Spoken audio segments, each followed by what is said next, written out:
Maju terus untuk catur Indonesia. Catur, yes. Indonesia, Jaya! yeay.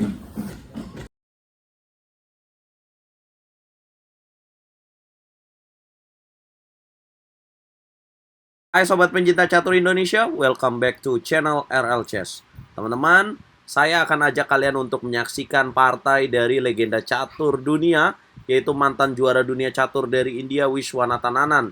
Yang udah jarang banget kan dia nggak kelihatan tanding melawan Grandmaster dunia lainnya.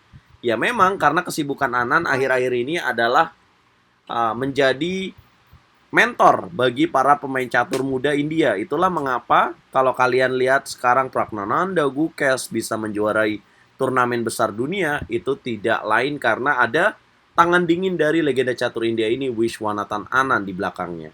Teman-teman, Viswanathan Anand tampil kembali dalam turnamen Superbet Rapid and Blitz di Warsawa, Polandia dalam rangkaian Grand Chess Tour. Turnamen ini diadakan secara offline, tatap muka langsung, dan berhadiah 175.000 US dollar, teman-teman. Nah, Anand tidak disangka masih mampu mengeluarkan performa terbaiknya. Nah, ini kita akan bahas dari babak kedua ketika Viswanathan Anand berhadapan dengan Zhou Wesley dalam babak catur cepat, teman-teman, dengan sistem waktu 25 menit dan tambahan 10 detik setiap langkahnya. Zhou Wesley pegang bow putih, pecatur dari Amerika Serikat yang dulunya membela Filipina, dan Viswanathan Anand pegang bow hitam. Zhou Wesley melangkahkan D4 dan dijawab Viswanathan Anand kuda F6, kemudian putih C4, hitam E6. Kemudian putih kuda C3 dan hitam gajah B4. Ini merupakan pattern pembukaan Nimzo Indian, guys.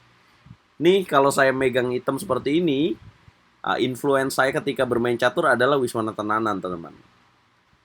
Kemudian putih jalan E3 dan hitam rokade pendek, putih gajah D3 dan hitam D5. Variasi apakah yang dipilih? Ini variasi klasikal, teman-teman. Kemudian putih jalan pion C makan D5. Kenapa ditukar? Karena ini menguntungkan untuk putih ya. Kalau nggak ditukar duluan dia akan makan duluan. Pion D makan C4, kemudian Anand akan B6 dan gajah B7, guys. Gajahnya akan ke sini. Oke, pion E makan D5 dan putih A3. Nah, hitam gajah D6, ini merupakan langkah teori. Jadi kalau ditukar dengan gajah C3 itu menguntungkan bagi putih. Kemudian putih menteri C2, hitam C6 mencegah kuda B5, putih kuda G2 dan hitam kuda B D7. Putih gajah D2, hitam benteng E8. Dan Wesley Zhou jalan F3. Tujuannya adalah untuk memplot pion M4. Dia akan punya 2 pion center ya, teman-teman. Merespon ini Anand kuda F8. Putih rokade panjang. Ini opposite castle ya, rokade berlawanan memang selalu menyajikan permainan yang cukup seru, teman-teman. So Wesley jalan itu, kemudian Anand jalan B5. Gak mau kalah dia dobrak. Kemudian putih M4 dan Anand jalan B4. Pion A makan B4, Anand gajah B4 dan putih E5. Anand kuda F6 D7, kemudian putih kuda A4. Ia mengajak pertukaran gajah, Anand menjalankan benteng B8. Dan Wesley Zhou mengambil pion di petak C6. Nah, dalam evaluasi bar sejauh 17 langkah ini, hitam malah unggul ya, teman-teman. Melanjutkan ini Viswanathan Anand jalan gajah pukul gajah skak. Terus benteng pukul gajah. Kemudian gajah B7 dan putih menteri D6. Ya, pilihan lain yang bisa dipilih sebenarnya adalah menteri ke petak C2, guys. Mundur. Kemudian kalau benteng C8 akan ada kuda A4 C3. Menteri D6, Anand jalan benteng E6. Paksa mundur menteri A3, Anand gajah A6. Ya, dia tahu bahwa gajah terang milik putih ini bahaya banget nih. Dan dia coba lumpuhkan, kalau ditukar ini menguntungkan ya. Kalau dimakan ini menguntungkan buat Anand karena ada ancaman ini. Ya, terbuka sekali. Oke, dan Wesley Zhou pilih gajah C2, menolak pertukaran, kemudian Anand gajah pukul kuda. Benteng pukul gajah, melanjutkan ini. Kira-kira jalan apa, guys? Anand nih. Ya, tepat sekali jalan benteng A6, teman-teman. Kemudian putih menteri D3, menghindari pining dan ancam benteng. Anand jalan menteri A5. Putih jalan E6. Ini mengejutkan, teman-teman. Ada apakah di langkah E6 ini? Tidak ada apa-apa sebenarnya. Tidak jelas juga apa yang mendasari Wesleso jalan E6 ini. Kemudian Anan merespon dengan pion F makan E6 dan putih benteng H E1.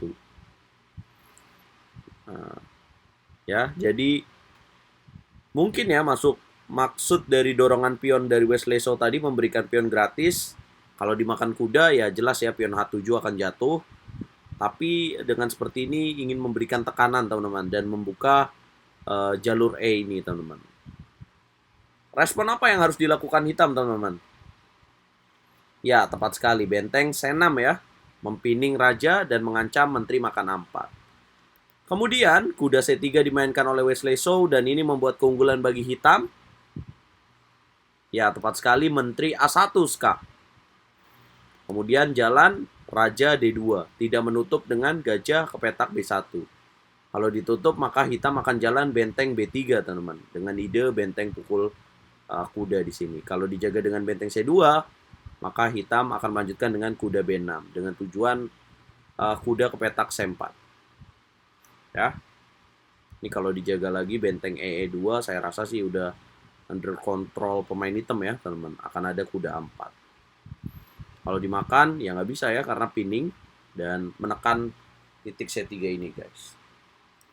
Oke, dalam partainya itulah yang dipilih raja D2. Kemudian Anan menteri makan B2. Kemudian benteng B1, ya menteri A3 dan benteng tukar benteng, kuda makan benteng, kemudian putih F4, guys. Nah, 30 langkah untuk menutup kemenangan Wiswanathan Anan melawan So Wesley, teman-teman. Langkah apa yang harus dimainkan oleh Wiswanathan Anan? Coba pause videonya dan tebak. Ya, tepat sekali adalah kuda ke petak A6. Dan Wesleso menyerah, teman-teman. Mungkin bingung juga ya, kenapa menyerah nih Wesleso nih? Kenapa dia nggak dorong aja pion F5 ya? Kalau dorong pion F5, maka hitam akan kuda B4. Kalau dia menteri F3, maka hitam akan melanjutkan dengan menteri B2. Nah, ini salah satu perwira akan jatuh, guys. Bagaimana merespon ini? Kalau benteng E3 ya jatuh, gajah di petak C2. Jadi serba salah ya.